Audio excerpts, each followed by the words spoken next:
This morning on BRN Sunday, despite the marketing, most Americans reject new weight loss drugs. And joining me now is Dr. Neal Barnard. He's the president for the Physicians Committee for Responsible Medicine. Dr. Barnard, so great to see you. Thanks for joining us on the program this morning. Well, great to be with you today. Yeah, and we're going to be talking about a survey, a national survey, and I find this fascinating. And I was kind of tongue-in-cheek joking with you before that I see almost as many Ozempic and weight loss drug ads as I do political ads in North Carolina. It's bombardment, doctor. Well, political campaigns are fueled by money, and so are weight loss drugs.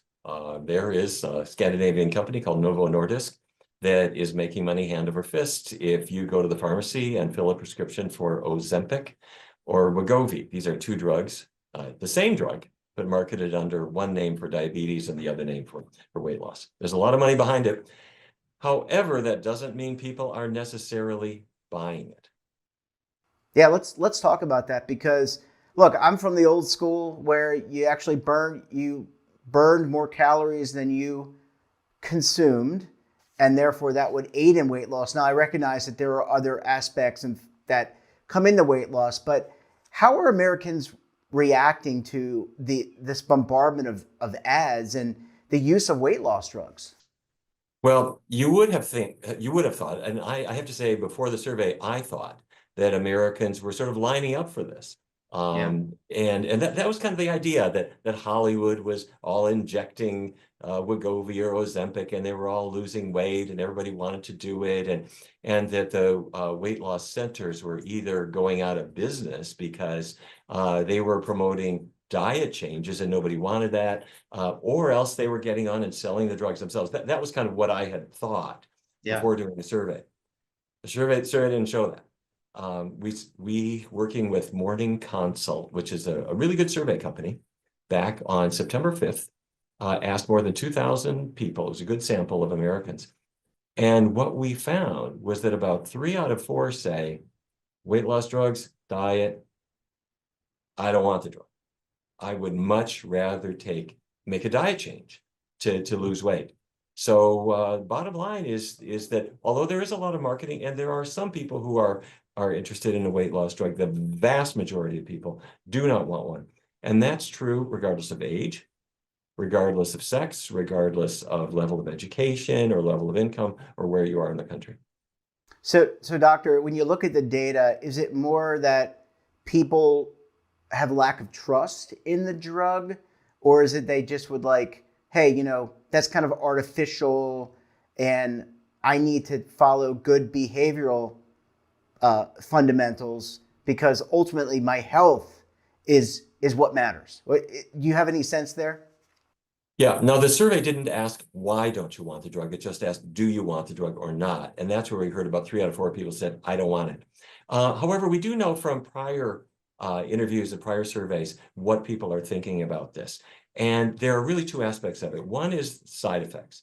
The nausea, the vomiting, the diarrhea. For some people, it's mild and it goes away. For others, it's more heroic. And people think, I don't want that. But then there are more serious issues, gallbladder problems, pancreatitis. There have been some news reports of vision loss. I'm talking about blindness. It's thankfully not common. But people might think, well, why take a chance with that? So that's the first issue. The other issue is what happens to you when you do take it, not just the side effects, but people lose weight that's impressive at first, and then you hit a plateau. And let's say that plateau comes at 4 months, 5 months, 6 months. And then at that point, you don't lose any more weight. And you go to the doctor and you say, I'm not losing weight from this drug anymore. Can you increase the dose? At which point the doctor says, no, you're on the dose. This is the dose. And you say, well, wait, but it's not working anymore. And I think I'm going to stop it because otherwise I'm paying, the retail cost now is about $15,000 per year. I'm just paying that money so that I don't gain the weight back. And I think I'm just going to stop the drug. And the doctor will say, no, don't stop it, because if you stop it, you'll get all that weight back. And so many people have had the feeling that the drug is just protection money. that you're just paying money so that you don't regain this lost weight. So a lot of people have been disappointed in that. They don't want to be part of that. And I have to say, as a doctor, I fully understand that, particularly since we've got what I think are much better ways to approach the issue of weight. Yeah, and I want to, these drugs, I think, have some value to people who are, for example, have diabetes, and have other maladies. If you're just taking this drug for aesthetics, then could it create shortages and lack of availability for the people that may need it for these other maladies? True. At the same time, even for diabetes, we have better approaches as well. We now know a lot more about what causes diabetes, and here at the Physicians Committee for Responsible Medicine, we've been doing studies since the 90s on better ways to deal with diabetes. We've got them now. They don't cost money. I mean, it's basically looking at what you're eating. But it does mean making some changes, big changes, to get away from the things that cause diabetes in the first place. And what we discover is that people are a little nervous about making a diet change, but once they get into it, when they see the benefit, not just for diabetes, but for many other aspects of their life, like cholesterol lowering or blood pressure lowering, or even things like sexual functioning or aging less, obviously, all of these things are motivations that make people want to continue with the diet change.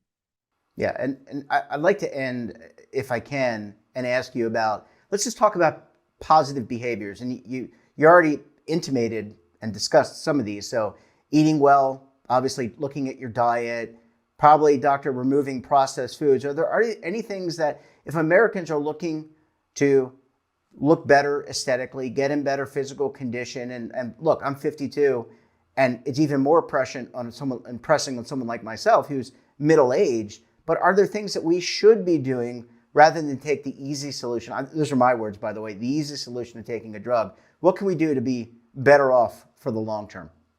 Surprisingly, the diet is the easy solution, because the dietary approach that we now know works better is not to focus on just processed foods or getting rid of soda or something like that.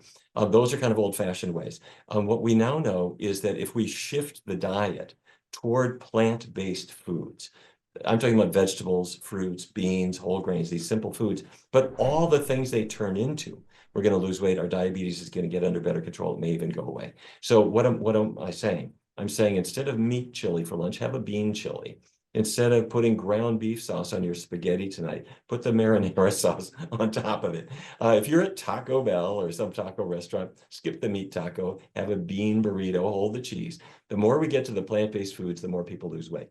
The ideal diet, it does turn out to be a completely plant-based diet, a vegan diet, that in our research studies and many others, causes the most effective, most permanent weight loss. And what we encourage people to do is to take maybe 3 weeks, 4 weeks, try it out, test drive this way because for many people it's new. And what they discover is this is actually kind of easy to eat spaghetti and chili and burritos, and I think I want to stick with it. So that's been an approach that we have used, and people say, wow, forget your darn injectable, give me the diet. Yeah, I mean, it just makes a lot of sense. And I think as you get older, and as I've gotten older, I think more about my health long term, because if you don't have good health and you have some of these chronic diseases, boy, it really shortens your lifespan. It creates a lot of problems down the line. And as you get older, you just don't want to deal with that. Dr. Barnard, we're going to have to leave it there. Thanks so much for joining us. Great research as always. And we look forward to having you back on the program again very soon. I look forward to it as well. Thank you so much, Jeff.